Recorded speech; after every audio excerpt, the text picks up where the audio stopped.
Okay, we are finishing things up. We are in week 16. So one thing to remember is to do a good review. How do I prepare myself for this final?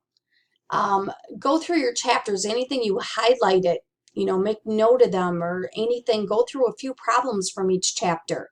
So with your final exam here, it's going to include all those chapters 14 through 23. I didn't have a separate exam, but they're all on your final.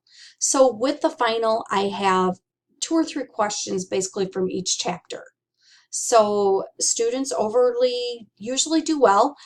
Keep in mind that there could be some guideline questions on there. It's just not coding. So I'm so glad to have everybody this semester. I hope it was a good one. Hope it was a great learning experience. And do well on your last exam in here. And I can't wait to correct it. And we will again talk to everybody here in the fall.